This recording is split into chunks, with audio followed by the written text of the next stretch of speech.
The fluorescent lights of Harrison Biotech's main laboratory hummed overhead as I adjusted my microscope. 10 years of research, countless sleepless nights, and finally we were close. The cellular regeneration protocol I developed was showing unprecedented success rates. Dr. Harrison, my assistant Sarah knocked softly. Your parents are here with Marcus. I straightened up, removing my protective goggles. Marcus, my stepbrother of 2 years, whose greatest scientific achievement was managing not to blow up his high school chemistry lab. The lab's glass doors slid open.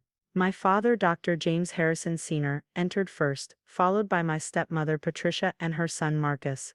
At 25, Marcus was 5 years my junior and had recently completed a bachelor's degree in business administration, hardly the qualification needed to understand advanced biotechnology research.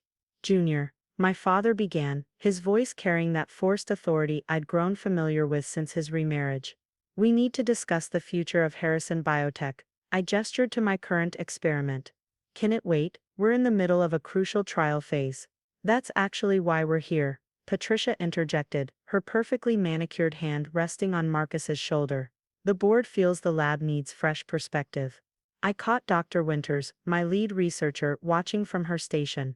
Her face showed concern. She knew as well as I did that we were weeks away from announcing a breakthrough that could revolutionize regenerative medicine. Fresh perspective. I kept my voice neutral though my stomach tightened.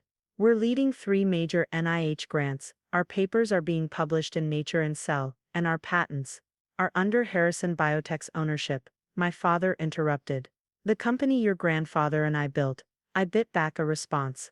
My grandfather had indeed founded Harrison Biotech, but it was my research that had transformed it from a small pharmaceutical testing facility into a cutting-edge regenerative medicine laboratory. Marcus has completed an executive training program, Patricia announced proudly. He's ready to take over administrative duties. Administrative duties, I echoed. This is a research facility, not at the board has already approved the transition. My father cut in. Marcus will assume the role of executive director. You'll report to him on all operational matters. The absurdity of the situation would have been comical if it weren't so dangerous. Marcus, who couldn't tell a protein marker from a protein shake, would be overseeing groundbreaking genetic research. And my current position, I asked, though I already knew the answer. You'll be head of research, Patricia said sweetly. Focusing on what you do best, the science stuff. Marcus will handle the important decisions. Important decisions, like the allocation of research funds, like which projects to prioritize, like whether to continue our current breakthrough work or pivot to more immediately profitable ventures. When does this take effect? I kept my voice steady. Immediately, my father replied. Marcus will take your office today. We've already had IT transfer access to the main systems. I nodded slowly, then turned to my computer. With a few keystrokes, I activated a protocol I'd hoped never to use. Interesting timing, I said, standing up. Given that the Nobel Committee is announcing the medicine prize in, I checked my watch, about 20 minutes. My father frowned. What does that have to do with everything? I interrupted. You see, while you were busy planning this coup, I was submitting our research findings, but not through Harrison Biotech. Patricia's smile faltered. What do you mean? The cellular regeneration protocol, the breakthrough you're so eager to put under Marcus's control. I developed it independently. The patents are in my name, through my private research foundation. That's impossible, my father sputtered. All research conducted here belongs to Harrison Biotech. Check again. For the past 2 years, I've been running parallel trials. Everything groundbreaking, everything revolutionary, was done through my own channels. Harrison Biotech has been handling the routine pharmaceutical work that pays the bills. Marcus, who had been admiring his new nameplate, looked up in confusion. But the board said, the board sees what I want them to see. Basic research, standard trials, nothing that would raise suspicion. The real work. I gestured to a sealed door at the back of the lab. That's all mine. My father's face reddened. You had no right. I had every right. When you married Patricia, I saw the writing on the wall. The way you started excluding me from board meetings. The way you began questioning my research priorities. So I protected my work. Dr. Winters approached, holding a tablet. Sir, the Stockholm feed is live. I turned the screen so everyone could see. The Nobel Committee was beginning their announcement.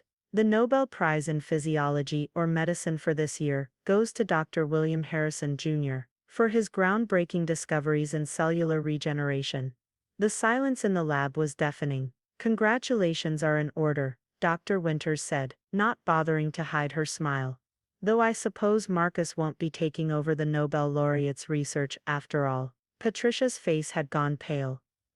But the board will be very interested to learn that their new executive director has no access to the prize-winning research, I finished. In fact, they'll be fascinated to know that Harrison Biotech's most valuable assets aren't actually Harrison Biotech's at all. My father slumped into a chair. Why didn't you tell me? The same reason you didn't tell me about this little takeover attempt. Trust, once broken, doesn't easily recover. My phone began buzzing incessantly. Press inquiries, congratulatory messages, interview requests. The Nobel announcement was making waves. The press conference is in an hour, I said, gathering my things. I suggest you all clear out before the reporters arrive. It might be awkward explaining why the Nobel laureate was being demoted to make room for his stepbrother. You can't do this to us, Patricia hissed.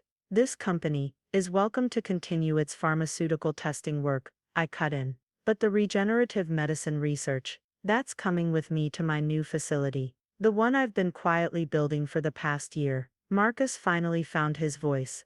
But, my office. Keep it, I said. It'll give you somewhere to sit while you watch the Nobel ceremony on TV. Dr. Winters was already directing the research team to begin packing up our private lab equipment. Everything had been prepared for this moment. Transport containers, secure vehicles, new facility coordinates. The board will fight this, my father warned. The board will do what boards always do, follow the money, and right now, the money is following the Nobel Prize winner, not the family trying to steal his research. My phone buzzed again, a message from the university, where I held a research position. They were offering me a full department, complete autonomy, and unlimited funding. Dad, I said, softening slightly, you taught me that science is about discovery, about pushing boundaries, but somewhere along the way, you forgot that. You let family politics override scientific integrity. I was trying to secure the company's future, he protested. No, you were trying to please your new wife, by giving her son something he didn't earn. But science doesn't work that way. Discoveries don't care about family trees. The lab was buzzing with activity now, as my team efficiently packed up years of real research. The basic equipment, the facade we'd maintained, remained untouched. The press will be here soon, I reminded them. I suggest you decide on your story. Though we tried to demote a Nobel laureate, to install an unqualified stepbrother might not play well in the scientific community. Patricia grabbed Marcus's arm. Come on, we need to talk to the board before this gets out. As they hurried out, my father lingered. Your mother would be proud, he said quietly. She always said you were too smart for your own good. Mom also said to always have a backup plan. Consider this mine. Once they were gone, Dr. Winters approached. The team's ready. Transport's waiting in the underground garage. We can be set up in the new lab by tonight. I nodded, taking a final look around the space where I'd spent the last decade. Make sure everything's documented. I suspect there will be legal challenges. Already done. Every independent trial, every separate funding source, every patent application. It's all bulletproof. My phone buzzed yet again. The university president, offering to expedite the department transfer. The Nobel Committee, confirming travel arrangements for Stockholm. Science journals, requesting exclusive interviews. Sir? Sarah appeared with a stack of papers. The preliminary press releases, as prepared. And you might want to see this. She handed me a tablet showing Harrison Biotech's stock price. It was plummeting as news spread that their breakthrough research wasn't actually theirs. Should we make a statement about the company? She asked. I shook my head. They made their choice. Let them deal with the consequences. The sound of news vans, pulling up outside, filtered through the windows. Reporters, photographers, camera crews, all eager to interview the newest Nobel laureate. Dr. Winters, I called out. Is the team ready? She nodded. Everything valuable is secured. The basic lab equipment they tried to steal is all that's left. Then let's give the press what they want. A Nobel winner who protected his research from corporate interference. They'll love the David versus Goliath angle. As we prepared to face the media, I thought about the years of careful planning that had led to this moment. Every backup protocol, every secret trial, every protected patent, all because I'd seen the signs when my father remarried. When family loyalty became more important than scientific integrity, my phone buzzed one final time, a message from my old mentor at MIT. Your mother would have loved this, protecting the science while giving them exactly what they deserved. I smiled, straightening my lab coat. Outside, cameras flashed and reporters called my name. Inside, my carefully orchestrated plan had worked perfectly. They had tried to take my life's work and give it to someone who couldn't understand it. Instead, they had given me the perfect opportunity to reveal just how much they'd underestimated me. Time to face the press. After all, they'd want to know how a Nobel laureate outmaneuvered his own family to protect groundbreaking research, and I had quite a story to tell. The press conference had gone exactly as planned. Headlines worldwide read, Nobel laureate thwarts family's attempted research takeover, and scientific integrity triumphs over nepotism, at Harrison Biotech. I sat in my new office at the University Medical Center, watching the morning news coverage. The reporter was standing outside Harrison Biotech's now quiet building. In a stunning development, Nobel Prize winner Dr. William Harrison Jr. revealed that his groundbreaking research was conducted independently from the family company. Harrison Biotech's stock has dropped 68% since the announcement. A knock at my door interrupted the broadcast. Dr. Winters entered, carrying a thick folder. The legal team just finished reviewing everything, she said. Your patents are ironclad. Harrison Biotech has no claim to any of the breakthrough research. I nodded, turning off the TV. And the new lab setup, fully operational. The team's already running the next phase of trials. Without corporate interference, we're moving faster than ever. My phone buzzed, another message from the board of Harrison Biotech. Their fourth attempt to negotiate, since yesterday. I ignored it. Sir, Dr. Winters hesitated. Your father's in the lobby. He's been there for 2 hours. I sighed. Security, following protocol. He can't access any research areas, but he's not causing trouble, just waiting. I checked my calendar. The Nobel Committee had scheduled a preliminary briefing in an hour, standard procedure for new laureates. Let him up, I decided. 10 minutes. While waiting, I reviewed the morning's research data.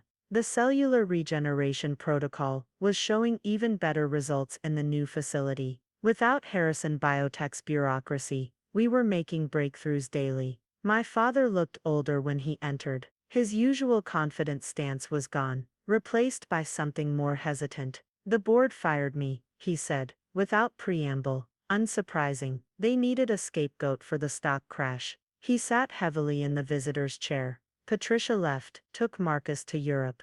Apparently, a failed biotech executive isn't as attractive as a successful one. I continued reviewing data reports, letting him sit in silence. The research, he finally said. How long have you been working separately? Since the day you missed Mom's memorial service, because Patricia had tickets to the opera. I looked up. That's when I knew where your priorities lay. He flinched. I never meant to destroy the company, to hand groundbreaking research to an unqualified stepson, to betray everything Mom and Grandfather built. I closed my laptop. And yet, here we are. The university offered you a whole department. I nodded. Complete autonomy, unlimited funding. My team stays intact, and we continue our work without interference. And Harrison Biotech can continue its pharmaceutical testing work. That's all they actually own. My phone buzzed again. The Nobel Committee coordinator was on her way up.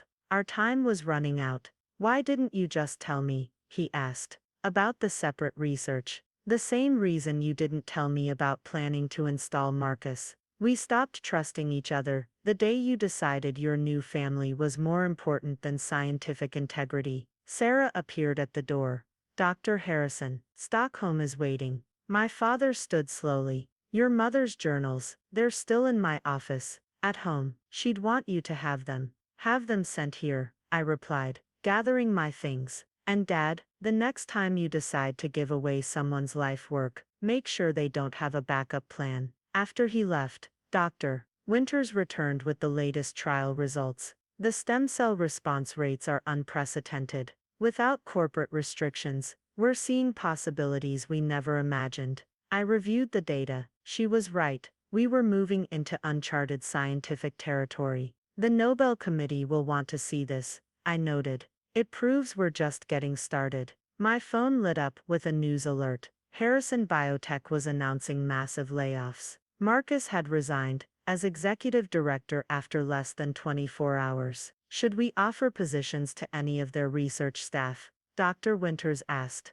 The ones who weren't involved in the takeover attempt. Yes, good scientists shouldn't suffer for bad management. The Nobel Committee coordinator arrived, bringing with her the whirlwind of preparations for Stockholm. Press schedules, presentation requirements, protocol briefings, the machinery of science's highest honor was in full motion. Dr. Harrison, she began, your discovery is being hailed as the biggest breakthrough in regenerative medicine this century. The committee is particularly impressed with how you protected the research integrity. I thought about the years of careful planning, the secret labs, the separate trials, all while maintaining a convincing facade at Harrison Biotech. Scientific truth doesn't care about family politics, I replied. Sometimes you have to protect it from those who should have been protecting it themselves. As the day wound down, I received one final message from my mother's old research partner. Saw the news.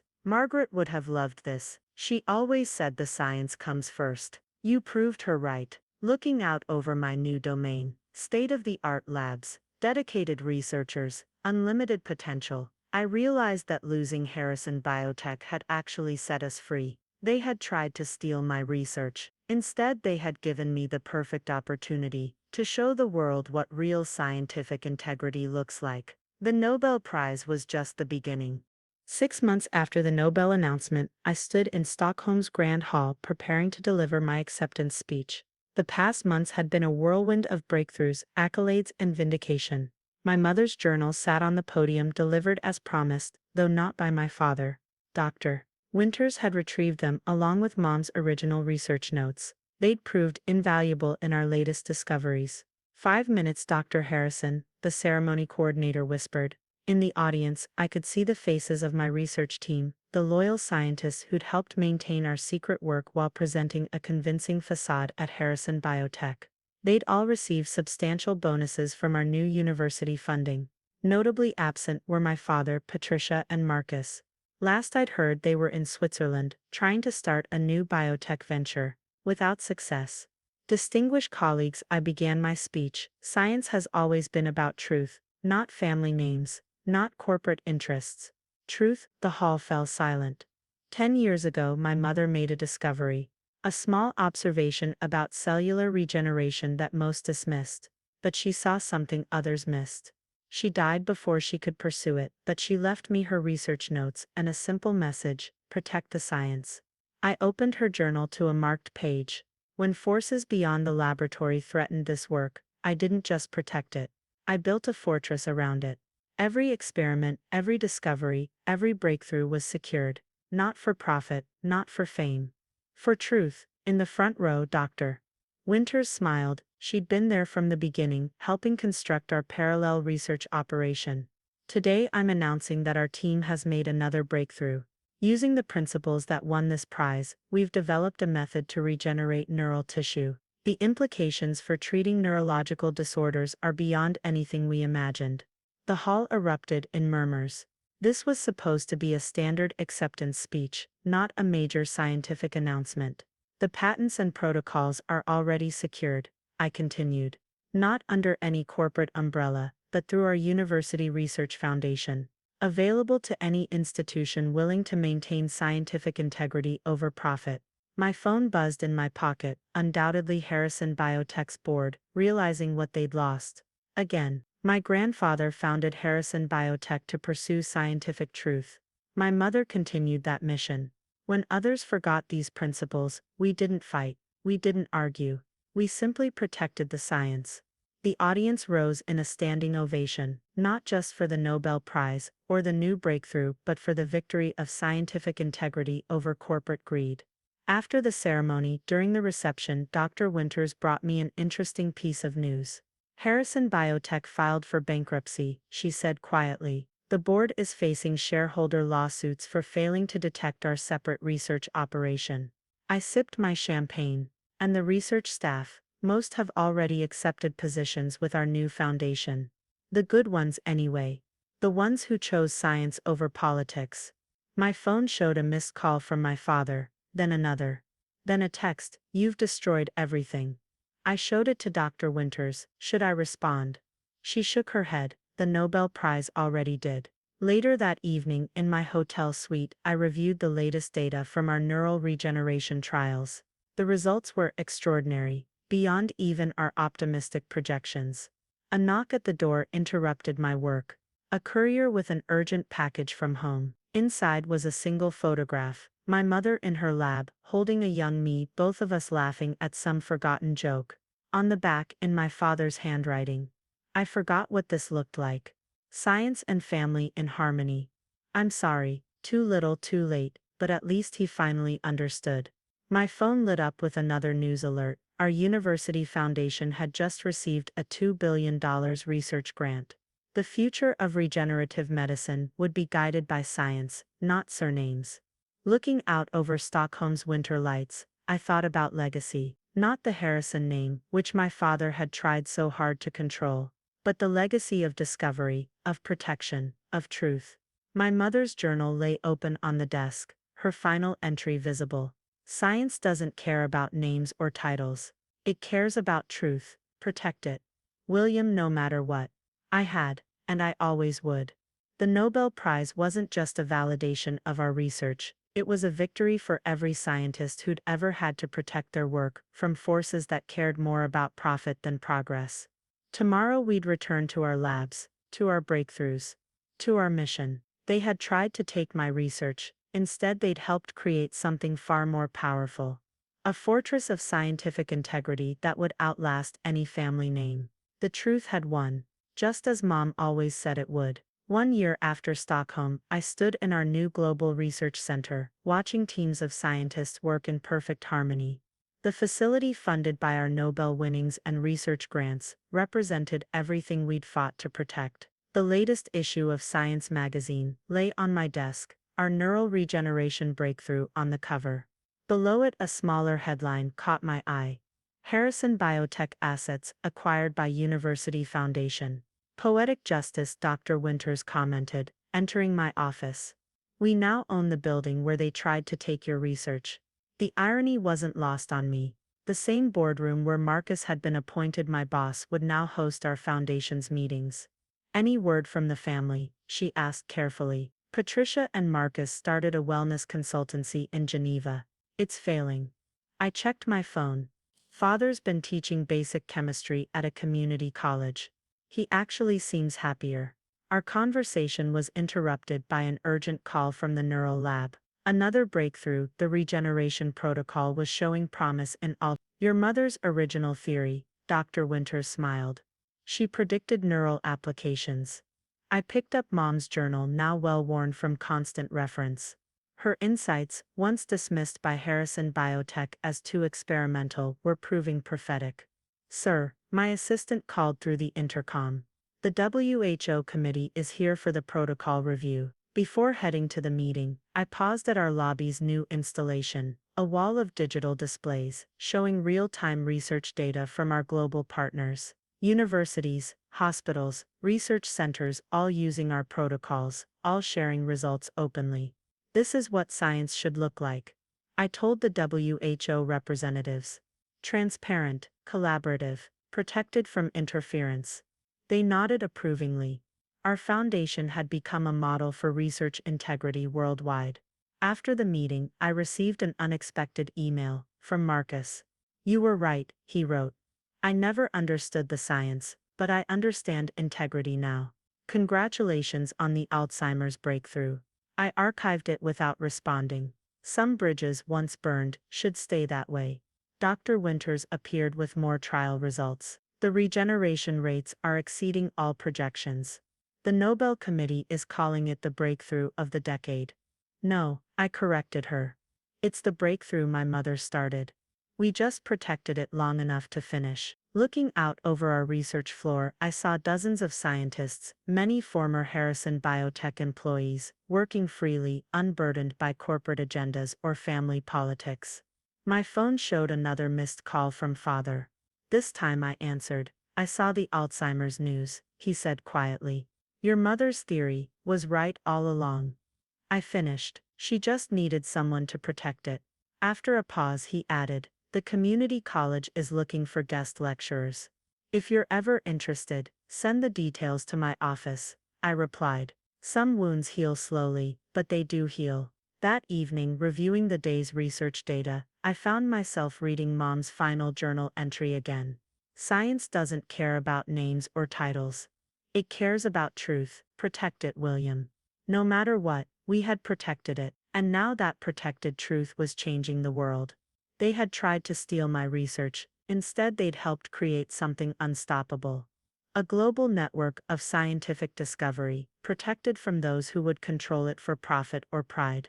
The truth had won, and it would keep winning, one breakthrough at a time. End of story.